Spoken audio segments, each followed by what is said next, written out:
Good morning Odisha. आज हूँ October मास 5 तारिख शनिवार। चलतु आज सकाळ गुरुत्वपूर्ण खबर विषय जानिबा। ता पूर्व समस्त को अनुरोध, चैनल नुआ थिले दयाकोरी चैनल को सब्सक्राइब करंतु एवं आपण केउ जिल्लारू हमर वीडियो देखुचंती आमको कमेंट रे निहाती जणैबे। आजिर प्रथम खबर यूट्यूब शॉर्ट्स पई आसिला बड़ अपडेट। 15 अक्टोबर हेबो एही परिवर्तन। यूट्यूब शॉर्ट्स रे वर्तमान 3 मिनिट पर्यंत वीडियो अपलोड करि परिबे। प्रथमे केवल 1 मिनिट पर्यंत वीडियो अपलोड करि पारुथिबा बेले एबे एहार सीमा वृद्धि कर जायछि। तेबे एही परिवर्तन अक्टोबर 15 रु लागू हेबो। यूट्यूब कहिछि लोकंक चाहिदा अनुई एपरि निष्पत्ति ग्रहण कर जाउछि। परवर्ती खबर हबिशाली खुशी खबर। 6 करि परिबे आवेदन। राज्य सरकार आरंभ करिसंती हबिशाली योजना। ए योजना रे 6 रु 11 जाए e-district.gov.in रे इच्छुक हबिशाली माने आवेदन करि परिबे। तेबे एथर पाखापाखि 2500 हबिशाली रहणी पई 4टी स्थान रे व्यवस्था कराजिबो बोली कहिसंती जिल्लापाल। परवर्ती खबर गतकाली बसिथिबा कैबिनेट बैठक रे कृषकंक आय वृद्धि पई 2टी योजना अनुमोदन करा जायछि। कृषि विकास योजना व्यतीत कृषकंक सहित जड़ित अनेक योजना अनुमोदन करा जायछि। सेथिमध्यरु कृषकंक आय वृद्धि और मध्यवित्त लोकंकु खाद्य निरापत्ता सुनिश्चित करिबा प्रधानमंत्री राष्ट्रीय कृषि विकास योजना एवं कृषि उन्नति योजना द्वारा यह संभव हेबो बोली केंद्र मंत्री अश्विनी वैष्णव कहिसंती। तेबे एही योजना पई 1,01,321 कोटी टंका बजेट स्थिर करा जायछि। उभय अधीन रे प्रत्येक 9टी स्कीम अंतर्भुक्त होईछि। एही योजना अनेक कृषकंक आय एवं मध्यवित्त परिवारर खाइबा थाली सहित सीधा सड़क संजोग रही बोली केंद्र मंत्री कहिसंती। परवर्ती खबर शिमिलीपाल जंगल रे बुलुची विरल कलाबाघ। अभयारण्य भितर देशर प्रथम कलाबाघ सफारी प्रकल्प कार्य को आगक बढ़ुवा बेले एबे कलाबाघ चित्र सामना को आसिबा परे पशु प्रेमी मध्य खुशी लहरी खेली जाइछि। तेबे सही समय बाघ बुलुवा दृश्य कैमेरा रे कैद होइछि। ए वीडियोटी को सोशल मीडिया रे पोस्ट करी सूचना दैछंती पीसीसीएफ वाइल्ड लाइफ सुशांत नंद। परवर्ती खबर स्पेशलिस्ट पद बा सर्विस 2023 पई मिलित स्नातकोत्तर स्तरीय नियुक्ति परीक्षा को नहीं आसीजे एक बड़ अपडेट। नवेम्बर मास 3 तारिख दिन ए नियुक्ति पई प्रिलिमिनारी परीक्षा अनुष्ठित हेबो। खूब शीघ्र परीक्षार प्रोग्रामिंग जारी कराजिबो। तेबे परीक्षा बाबद रे अपडेट पाइबाकू नियमित भाव में वेबसाइट परिदर्शन करने को ओडिशा कर्मचारी चयन आयोग ओपीएससी पक्षर एक विज्ञप्ति जारी कर सूचना दि जाइछि। परवर्ती खबर आज प्रधानमंत्री नरेंद्र मोदी पीएम किसान सम्मान निधि योजनार 18तम किस्ती प्रदान करेंगे। आज प्रधानमंत्री महाराष्ट्र गस्त करी सेठारे से 8 टंका चाषी अकाउंट को सीधा सड़क पठेबे। एसत सेठारे प्रधानमंत्री विभिन्न कार्यक्रम रही।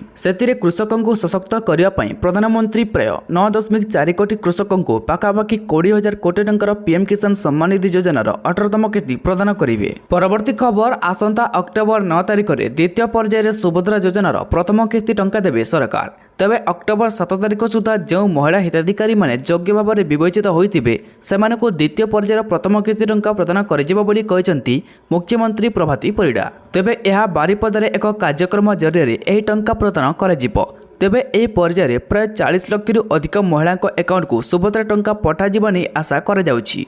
परवर्ती खबर नीलाम है पुरीर 10,300 क्विंटाल अर्पण चाउल। यह चाउल 2,86,97,000 टंकार नीलाम होइछि।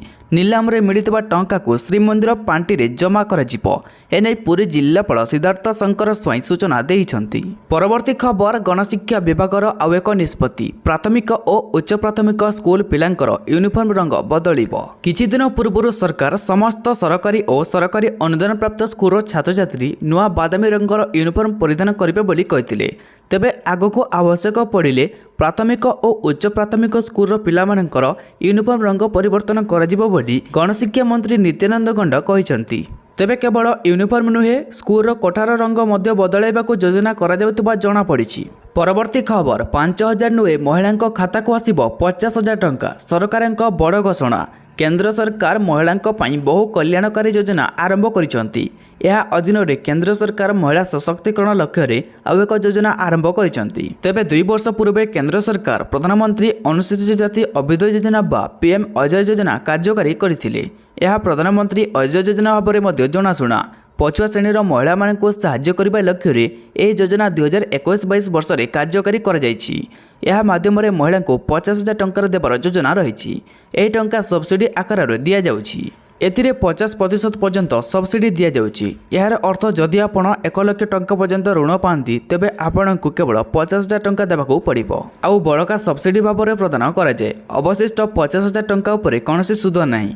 ଏହି ଯୋଜନାରେ ସର୍ବାଧିକ ଆୟ ସୀମା ନାହିଁ। ପରବର୍ତ୍ତୀ ଖବର, କେନ୍ଦ୍ର କର୍ମଚାରୀଙ୍କ ଉତ୍କୃଷ୍ଟ ପ୍ରଦର୍ଶନକୁ ସ୍ୱୀକୃତି ଦେବା ପାଇଁ ପ୍ରଧାନମନ୍ତ୍ରୀ ନରେନ୍ଦ୍ର ମୋଦିଙ୍କ ଅଧ୍ୟକ୍ଷତାରେ ଅନୁଷ୍ଠିତ କେନ୍ଦ୍ର କ୍ୟାବିନେଟ୍ ବୈଠକରେ 11,72,240 ରେଳ କର୍ମଚାରୀଙ୍କ ଲାଗି 2028.57 କୋଟି ଟଙ୍କାର 78 ଦିନର ଉତ୍ପାଦକ ଆଧାରରେ ବୋନସ୍ ପ୍ରଦାନକୁ ଅନୁମୋଦନ ଓ ଘୋଷଣା କରାଯାଇଛି। କେନ୍ଦ୍ର ସରକାର ରେଳ ଧାରଣା ରକ୍ଷଣାବେକ୍ଷଣକାରୀ, ଲୋକ ପାଇଲଟ, ଟ୍ରେନ୍ ମ୍ୟାନେଜର ବା guard, station master, supervisor, technician helper, point man, ମନ୍ତ୍ରାଳୟ ସ୍ତରୀୟ କର୍ମଚାରୀ ଏବଂ ଅନ୍ୟ ଗ୍ରୁପ୍ ଏଜେନ୍ସି କର୍ମଚାରୀଙ୍କ ଭଳି ରେଳ କର୍ମଚାରୀଙ୍କୁ ଏହି ରାଶି ପ୍ରଦାନ କରାଯିବ। ପରବର୍ତ୍ତୀ ଖବର, ମଧ୍ୟପ୍ରାଚ୍ୟରେ ଯୁଦ୍ଧ ଆଶଙ୍କା ମଧ୍ୟରେ କ୍ରମାଗତ ପଞ୍ଚମ ଦିନ ପାଇଁ ଭାରତୀୟ ଷ୍ଟକ୍ ବଜାରରେ ବଡ଼ ଧରଣର ହ୍ରାସ ଘଟିଛି। ଗତକାଲି ଦିନ ତମାମ ବଜାରରେ ପ୍ରବଳ ଅସ୍ଥିରତା ପ୍ରକାଶ ପାଇଥିଲା ଓ ସେନ୍ସେକ୍ସ 808 ପଏଣ୍ଟ ଓ ନିଫ୍ଟି 200 ପଏଣ୍ଟ ହ୍ରାସ ପାଇଥିଲା। ପରବର୍ତ୍ତୀ ଖବର, ମା ଶାରଳାଙ୍କ ମନ୍ଦିରରେ ନିମ୍ନମାନର ଘିଅ ନେଇ ଫୁଡ୍ ଇନ୍ସପେକ୍ଟରଙ୍କ ଯାଞ୍ଚ ଆରମ୍ଭ। ଜଗତସିଂହପୁର ଜିଲ୍ଲାର ଅଧିଷ୍ଠାତ୍ରୀ ଦେବୀ ମା ଶାରଳା ମନ୍ଦିରରେ ନିମ୍ନମାନର ଘିଅ ବ୍ୟବହାର ହେଉଥିବା ଗୁରୁବାର ଅଭିଯୋଗ ହୋଇଥିଲା। ଏନେଇ ଶୁକ୍ରବାର ଫୁଡ୍ ଇନ୍ସପେକ୍ଟରଙ୍କ ଟିମ୍ ପହଞ୍ଚି ଯାଞ୍ଚ କାର୍ଯ୍ୟ ଆରମ୍ଭ କରିଛି। ପରବର୍ତ୍ତୀ ଖବର, ସାଂଘାଇ ସହଯୋଗ ସଂଗଠନ ଏସ୍ସିଓ ବୈଠକରେ ଯୋଗ ଦେବା ଲାଗି ପାକିସ୍ତାନ ଗସ୍ତ କରିବେ ବୈଦେଶିକ ମନ୍ତ୍ରୀ ଏସ୍ ଜୟଶଙ୍କର। ବୈଦେଶିକ ମନ୍ତ୍ରାଳୟ ପକ୍ଷରୁ ଏହି ସୂଚନା ମିଳିଛି। ଏଥର ପାକିସ୍ତାନ ଏସ୍ସିଓ ଶିଖର ସମ୍ମିଳନୀ ଆୟୋଜନ କରୁଛି। ଏହି ବୈଠକ 15-16 ଅକ୍ଟୋବରରେ ଅନୁଷ୍ଠିତ ହେବ।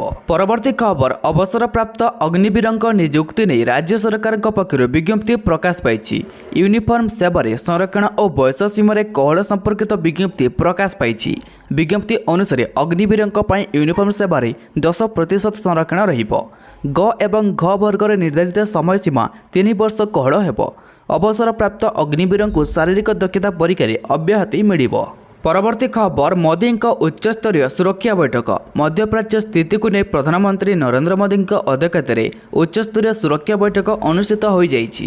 ତେବେ ସୁରକ୍ଷା ସମ୍ପର୍କିତ କ୍ୟାବିନେଟ୍ କମିଟି ବୈଠକରେ ଗୃହମନ୍ତ୍ରୀ ଅମିତ ଶାହ, ପ୍ରତିରକ୍ଷା ମନ୍ତ୍ରୀ ରାଜନାଥ ସିଂ, ବୈଦେଶିକ ବ୍ୟାପାର ମନ୍ତ୍ରୀ ଏସ୍ ଜୟଶଙ୍କର ଏବଂ ଅର୍ଥମନ୍ତ୍ରୀ ନିର୍ମଳା ସୀତାରମଣଙ୍କ ସହିତ ଜାତୀୟ ସୁରକ୍ଷା ପରାମର୍ଶଦାତା ଅଜିତ ଡୋଭାଲ ମଧ୍ୟ ଯୋଗ ଦେଇଥିଲେ। ଏହି ବୈଠକରେ ଇସ୍ରାଏଲ ଉପରେ ଇରାନର ଆକ୍ରମଣ ପରେ ମଧ୍ୟପ୍ରାଚ୍ୟର ସ୍ଥିତିକୁ ଗଭୀର ଚିନ୍ତାଜନକ ବୋଲି ଏହି ବୈଠକରେ ଦର୍ଶାଯାଇଛି। ପରବର୍ତ୍ତୀ ଖବର, ନୂଆ ସ୍ପର୍ଶ ପାଇବ ଭୁବନେଶ୍ୱର ବିମାନ ବନ୍ଦର। ପୁରୁଣା ଟର୍ମିନାଲ ପାଖରେ ତିଆରି ହେବ ନୂଆ ଟର୍ମିନାଲ। ଭୁବନେଶ୍ୱର ବିମାନ ବନ୍ଦର ପରିଦର୍ଶନ କରି ଏହି ସୂଚନା ଦେଇଛନ୍ତି କେନ୍ଦ୍ର ବେସାମରିକ ବିମାନ ଚଳାଚଳ ମନ୍ତ୍ରୀ କେ ରାମମୋହନ ନାଇଡୁ। ପରବର୍ତ୍ତୀ ଖବର, ସାହାରା ଇଣ୍ଡିଆ କମ୍ପାନୀ ଅଧୀନରେ ନିବେଶ କରୁଥିବା ସମସ୍ତ ନିବେଶକଙ୍କ ପାଇଁ ଗୁରୁତ୍ୱପୂର୍ଣ୍ଣ ସୂଚନା ସାମ୍ନାକୁ ଆସିଛି। ସାହାରା ଗ୍ରୁପର ସରକାରୀ କମିଟି ଅଧୀନରେ ନିବେଶ କରୁଥିବା ଜମାକାରୀଙ୍କ ପାଇଁ ସରକାର ଟଙ୍କା ଫେରସ୍ତ ସୀମା ବୃଦ୍ଧି କରିଛନ୍ତି। ତେବେ ପୂର୍ବରୁ ଆପଣଙ୍କୁ କେବଳ 10,000 ଟଙ୍କା ଫେରସ୍ତ ଦିଆଯାଉଥିଲା। ତେବେ ବର୍ତ୍ତମାନ ଆପଣ ସମସ୍ତ ଆପଣଙ୍କର ବ୍ୟାଙ୍କ ଆକାଉଣ୍ଟରେ 50,000 ଟଙ୍କା ଫେରସ୍ତ ପାଇବାକୁ ଯାଉଛନ୍ତି। ପରବର୍ତ୍ତୀ ଖବର, ନବରାତ୍ରି ଏବଂ ଦୀପାବଳି ଅବସରରେ ଉତ୍ତରପ୍ରଦେଶ ମୁଖ୍ୟମନ୍ତ୍ରୀ ଯୋଗୀ ଆଦିତ୍ୟନାଥ ରାଜ୍ୟବାସୀଙ୍କୁ ଏକ ବଡ଼ ଉପହାର ଦେଇଛନ୍ତି। ପ୍ରଧାନମନ୍ତ୍ରୀ ଉଜ୍ଜ୍ୱଳା ଯୋଜନାର ହିତାଧିକାରୀ ମାଗଣା ଏଲ୍ପିଜି ସିଲିଣ୍ଡର ଯୋଗାଇ ଦେବାକୁ ସିଏମ୍ ଯୋଗୀ ଘୋଷଣା କରିଛନ୍ତି। ପରବର୍ତ୍ତୀ ଖବର, ବରଗଡ଼ ସୋହେଲାରୁ କିଣାଯିବ ଧାନ। 3100 ଟଙ୍କା ଏମ୍ଏସ୍ପିରେ ଧାନ କ୍ରୟ କରିବେ ସରକାର। ସୋହେଲାରୁ ଚଳିତ ବର୍ଷ ଧାନ କିଣା ଆରମ୍ଭ କରିବେ ସରକାର। ତେବେ 3100 ଟଙ୍କା ସର୍ବନିମ୍ନ ସହାୟକ ମୂଲ୍ୟରେ ଚାଷୀଙ୍କଠାରୁ ସରକାର ଧାନ କିଣିବେ। ପରବର୍ତ୍ତୀ ଖବର, ଦୁର୍ଗାପୂଜା ଅବସରରେ ଡିଜେ ବାଜିବା ପାଇଁ ଗ୍ରୀନ୍ ସିଗ୍ନାଲ ଦେଇଛନ୍ତି ଅଦାଲତ। କଟକ ସହର ସମ୍ପର୍କିତ ଜନସ୍ୱାର୍ଥ ମାମଲାରେ ଏକ ବଡ଼ ନିର୍ଦ୍ଦେଶ ଦେଇଛନ୍ତି ମାନ୍ୟବର ଉଚ୍ଚ ନ୍ୟାୟାଳୟ। ପରବର୍ତ୍ତୀ ଖବର, ବିଏମ୍ସି ପକ୍ଷରୁ ପୂଜାକୁ ନେଇ ଦିଆଯାଇଛି କଡ଼ା ନିର୍ଦ୍ଦେଶ। ଭୁବନେଶ୍ୱରରେ ପୂଜା ପେଣ୍ଡାଲରେ କୌଣସି ପ୍ରକାର ପ୍ଲାଷ୍ଟିକ୍ ବ୍ୟବହାର ହୋଇପାରିବ ନାହିଁ। ପୂଜା ପେଣ୍ଡାଲରେ ପ୍ଲାଷ୍ଟିକ୍ ସମ୍ପୂର୍ଣ୍ଣ ମନା ହୋଇଛି। ପରବର୍ତ୍ତୀ ଖବର, ଗଞ୍ଜାମ ଜିଲ୍ଲା ହେଡକ୍ୱାର୍ଟର ଛତ୍ରପୁର ଏନ୍ଏସିକୁ ମ୍ୟୁନିସିପାଲିଟି ମାନ୍ୟତା ଦେବା ନେଇ ପୁଣି ଉଠିଲା ଦାବି। ବୁଧବାର ଛତ୍ରପୁର ଗସ୍ତରେ ଆସି ରାଜ୍ୟ ଗୃହ ଓ ନଗର ଉନ୍ନୟନ ମନ୍ତ୍ରୀ ଡକ୍ଟର କୃଷ୍ଣଚନ୍ଦ୍ର ପାତ୍ରଙ୍କୁ ଏନେଇ ସ୍ମାରକୀପତ୍ର ପ୍ରଦାନ କରାଯାଇଛି। ପରବର୍ତ୍ତୀ ଖବର, ଇରାନରେ ବିଷାକ୍ତ ମଦ୍ୟପାନ କରି ଅତି କମ୍ରେ 26 ଜଣଙ୍କର ମୃତ୍ୟୁ ଘଟିଛି। ସରକାରୀ ଗଣମାଧ୍ୟମରେ ଏ ବିଷୟରେ ସୂଚନା ମିଳିଛି। ପରବର୍ତ୍ତୀ ଖବର, ଭୁବନେଶ୍ୱର ଡିସିପି ଭାବେ ଦାୟିତ୍ୱ ନେଲେ ପିନାକ ମିଶ୍ର। ପୁରୀ ଏସ୍ପି ଭାବରେ କାର୍ଯ୍ୟରତ ଥିଲେ ପିନାକ। ପରବର୍ତ୍ତୀ ଖବର, ପୂର୍ବତନ ଭାରତୀୟ କ୍ରିକେଟର ତଥା କଂଗ୍ରେସ ନେତା ମହମ୍ମଦ ଆଜାରୁଦ୍ଦିନଙ୍କ ବଢ଼ିଲା ଅଡ଼ୁଆ। ଅର୍ଥ ହେରଫେର ମାମଲାରେ ପ୍ରବର୍ତ୍ତନ ନିର୍ଦ୍ଦେଶାଳୟ ବା ଇଡି ପକ୍ଷରୁ ପଠାଯାଇଛି ସମନ। ପରବର୍ତ୍ତୀ ଖବର ଲଗାତାର ବଢ଼ୁଛି ସୁନା ଋଣ ଚିନ୍ତାରେ ରିଜର୍ଭ ବ୍ୟାଙ୍କ ସୁନା ଋଣ ନେଉଥିବା ଲୋକଙ୍କ ସଂଖ୍ୟା ଲଗାତାର ବଢ଼ିବାରେ ଲାଗିଛି। ଏପରିକି ଏହା ରିଜର୍ଭ ବ୍ୟାଙ୍କକୁ ମଧ୍ୟ ଚିନ୍ତାରେ ପକାଇ ଦେଇଛି। ବ୍ୟାଙ୍କ ଓ ଫାଇନାନ୍ସ କମ୍ପାନୀଙ୍କ ଦ୍ୱାରା ଋଣ ଦେବାରେ ରେକର୍ଡ ବୃଦ୍ଧି ଦେଖିବାକୁ ମିଳିଛି।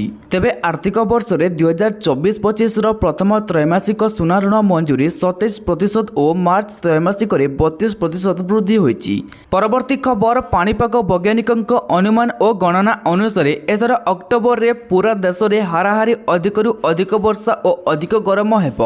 ଜୁଲାଇ ଅଗଷ୍ଟ ଓ ସେପ୍ଟେମ୍ବର ମଧ୍ୟ ଜୋରଦାର ବର୍ଷା ହୋଇଛି। ଏଥର ଅକ୍ଟୋବରରେ ବି ମଧ୍ୟ ସେଭଳି ହେବ। ପାଣିପାଗ ବିଭାଗର ଡାଇରେକ୍ଟର ଜେନେରାଲ ମୃତ୍ୟୁଞ୍ଜୟ ମହାପାତ୍ର ଏହି ଖୁଲାସା କରିଛନ୍ତି। ପରବର୍ତ୍ତୀ ଖବର ରାଜ୍ୟର ପ୍ରଥମ କଲରା ପତରିଆ ବାଘ ଗଣନା ରିପୋର୍ଟ ଗୁରୁବାର ପ୍ରକାଶ ପାଇଛି।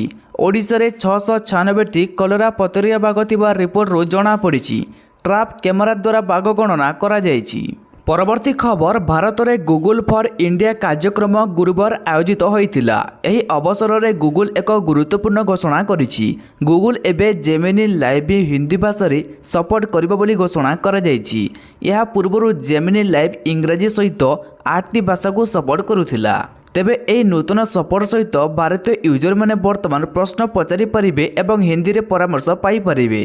ପରବର୍ତ୍ତୀ ଖବର ନଭେମ୍ବର 13ରେ ଧବଳେଶ୍ୱର ବଡ଼ ଓଷା ଧବଳେଶ୍ୱର ପୀଠରେ କାର୍ତ୍ତିକ ପଞ୍ଚକ ବ୍ରତ ଓ ବଡ଼ ଓଷା ପାଇଁ ପ୍ରସ୍ତୁତି ଆରମ୍ଭ ହୋଇଛି।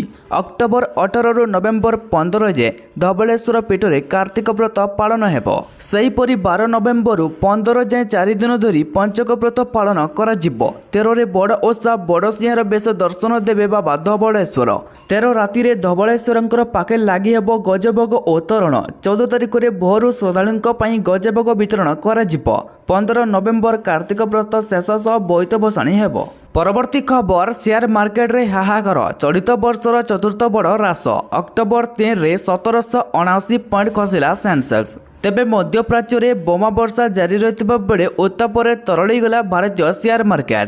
1779 ପଏଣ୍ଟ ହ୍ରାସ ହୋଇ 82,497ରେ ବନ୍ଦ ହେଲା ସେନ୍ସେକ୍ସ। ସେହିପରି ନିଫ୍ଟିରେ 544 ପଏଣ୍ଟ ହ୍ରାସ ହୋଇ 25,250ରେ ବନ୍ଦ ହୋଇଛି। ପରବର୍ତ୍ତୀ ଖବର ପ୍ରଧାନମନ୍ତ୍ରୀଙ୍କ ଉଦ୍ଦେଶ୍ୟରେ ଆଶାକର୍ମୀ ସଂଘ ପକ୍ଷରୁ ଦାବିପତ୍ର ପ୍ରଦାନ। ଆଶାକର୍ମୀମାନଙ୍କୁ ସରକାରୀ ମାନ୍ୟତା ପ୍ରଦାନ କରାଯିବା ଯେ ପର୍ଯ୍ୟନ୍ତ ସରକାରୀ ମାନ୍ୟତା ଦିଆଯାଇ ନାହିଁ ସେମାନଙ୍କୁ 18,000 ଟଙ୍କା ପ୍ରଦାନ କରାଯିବ। ଆଶାକର୍ମୀମାନଙ୍କୁ ସାମାଜିକ ସୁରକ୍ଷା ଦିଆଯିବ। ଅବସର ଆଶାକର୍ମୀଙ୍କୁ 5 ଲକ୍ଷ ଟଙ୍କା ଏବଂ ମାସିକ ପେନ୍ସନ୍ 5,000 ଟଙ୍କା ପ୍ରଦାନ କରାଯିବ ଏବଂ ସବୁ ପିଏସ୍ସି ସିଏସ୍ସିରେ ଆଶାଗୃହ ନିର୍ମାଣ କରାଯିବା ଲାଗି ଏହି ଦାବିପତ୍ର ମାଧ୍ୟମରେ ସେମାନଙ୍କୁ ଦାବି କରିଛନ୍ତି। ପରବର୍ତ୍ତୀ ଖବର ଶିଳ୍ପ ହବ୍ ହେବାକୁ ଯାଉଛି ଓଡ଼ିଶା। ଦିଲ୍ଲୀରେ ନିବେଶକଙ୍କ ସହ ଆଲୋଚନା ହେବା ପରେ ଏ ପ୍ରତିକ୍ରିୟା ରଖିଛନ୍ତି ମୁଖ୍ୟମନ୍ତ୍ରୀ ମୋହନ ମାଝୀ। ପୁଞ୍ଜି ବିନିଯୋଗ ନେଇ ସକାରାତ୍ମକ ଆଲୋଚନା ହୋଇଛି। 2025ରେ ଓଡ଼ିଶାରେ ସର୍ବବୃହତ ଶିଳ୍ପ କନକ୍ଲେଭ୍ ହେବାକୁ ଯାଉଛି। ତେବେ ସେମିକଣ୍ଡକ୍ଟର ପେଟ୍ରୋଲ କେମିକାଲ୍ସ ଆଇଟି ବିନିଯୋଗ ହେବାର ସମ୍ଭାବନା ରହିଥିବା ବେଳେ ଗ୍ରୀନ୍ ଏନର୍ଜିରେ ମଧ୍ୟ ବିନିଯୋଗ ହେବ।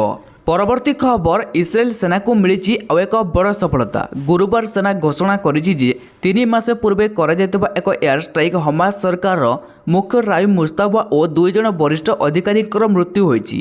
ଏହି ହମଲା ଉତ୍ତର ଗାଜାର ଏକ ଅଣ୍ଡରଗ୍ରାଉଣ୍ଡ କମ୍ପ୍ଲେକ୍ସ ଉପରେ କରାଯାଇଥିଲା ଯାହାକୁ ହମାସର କମାଣ୍ଡ ଓ କଣ୍ଟ୍ରୋଲ ସେଣ୍ଟର ଭାବରେ ବ୍ୟବହାର କରାଯାଉଥିଲା। ପରବର୍ତ୍ତୀ ଖବର ଦୁର୍ଗା ପୂଜାରେ ଡିଜେର ଶବ୍ଦ 65 ଡେସିବଲ ମଧ୍ୟରେ ରହିବ ସୀମିତ କହିଲେ ହାଇକୋର୍ଟ। ଦଶହରା ପରଦିନ ମାଙ୍କ ଭସାଣି ଅନୁଷ୍ଠିତ ହେବ। ତେବେ ଡିଜେ ନେଇ ଆଜି ହାଇକୋର୍ଟ ଗୁରୁତ୍ୱପୂର୍ଣ୍ଣ ନିର୍ଦ୍ଦେଶ ଦେଇଛନ୍ତି।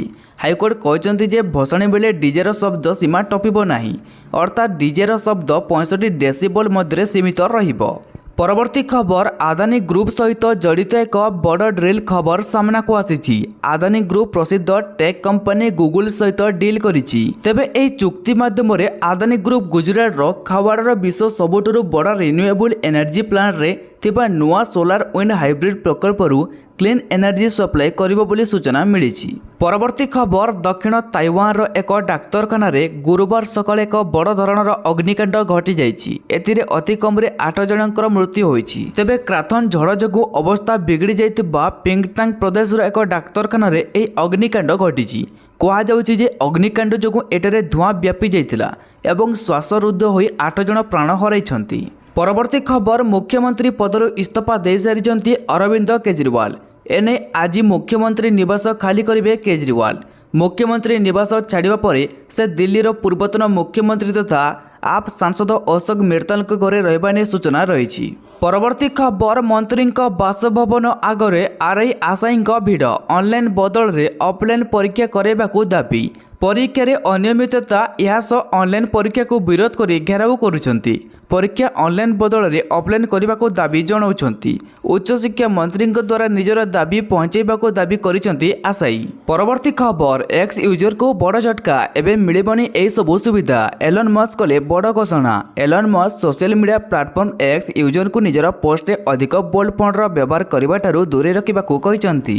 ତେବେ ସେ କହିଛନ୍ତି ଏପରି ପୋଷ୍ଟ ବର୍ତ୍ତମାନ ମେକ୍ ଟାଇମଲାଇନ୍ରେ ଦେଖାଯିବ ନାହିଁ। ସେ ଆହୁରି କହିଛନ୍ତି ଯେ ବୋଲ୍ଡ ଫଣ୍ଟ ଫିଚର ୟୁଜରକୁ ନିଜ ମେସେଜରେ କିଛି ଭାଗକୁ ହାଇଲାଇଟ୍ କରିବାର ସୁବିଧା ଦେଇଥାଏ। ଯଦି ଆପଣ ଆବଶ୍ୟକତା ପଡ଼େ ଏହାର ବ୍ୟବହାର କରିପାରିବେ। ଯଦି ଏହାର ଅଧିକ ବ୍ୟବହାର କରାଯାଉଛି ତେବେ ଏହି ପୋଷ୍ଟର ଆକର୍ଷଣକୁ କମ୍ କରାଯାଇପାରିବ ବୋଲି ସେ କହିଛନ୍ତି।